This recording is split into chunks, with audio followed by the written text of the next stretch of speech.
मित्रांनो, माझ्या पाठीमागे दिसते ती दाभोळची खाडी आहे.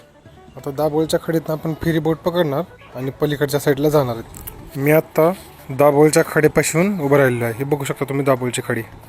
फेरी बोट यायला अजून वेळ आहे, तोपर्यंत जाऊन तिकीट काढावं लागेल. ह्याचे पण तिकीट असतात.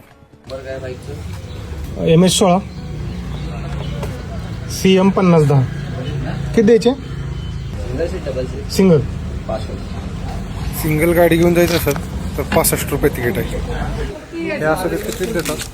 ते तिकीट नीट ठेवलं होतं, कारण बोटीवर गेलं की त्यांना दाखवायला लागते. आता वाजलेत 11:15 आणि फेरी आहे 11:15 वाजता, म्हणजे अजून अर्ध्या तासाने. तर अर्ध्या तास आपल्याला वेट करायला लागणार आहे. फायनली अर्ध्या तासाच्या प्रतीक्षेनंतर आपली फेरी बोट आलेली आहे. फेरी बोटवरून आपण पलीकडे जाणार आहोत गोपालगड किल्ला बघायला. श्रीवर्धन ते रत्नागिरी या कोस्टल बाईक राईडमध्ये आपल्याला 3 वेळा फेरी बोटीतून जावं लागतं. पहिल्यांदा हरिहरेश्वरमधून, आता परत त्या दाभोळच्या खाडीतून, आणि याच्यानंतर पुढं परत जयगडच्या खाडीतून एकदा आपल्याला फेरी बोटीतून जावं लागतं. ही खाडी कशी तयार झाली तर समोरून वशिष्ठ नदी आलेली आहे. ती नदी या ठिकाणी अरबी समुद्राला मिळते, त्यामुळं ही दाभोळची खाडी तयार झालेली आहे. रत्नागिरी जिल्ह्यातल्या दापोली तालुक्यातल्या दाभोळ गावाजवळ ही वशिष्ठ नदी समुद्राला मिळालेली आहे, त्याच्यामुळे याला दाभोळची खाडी असं म्हटलं जातं.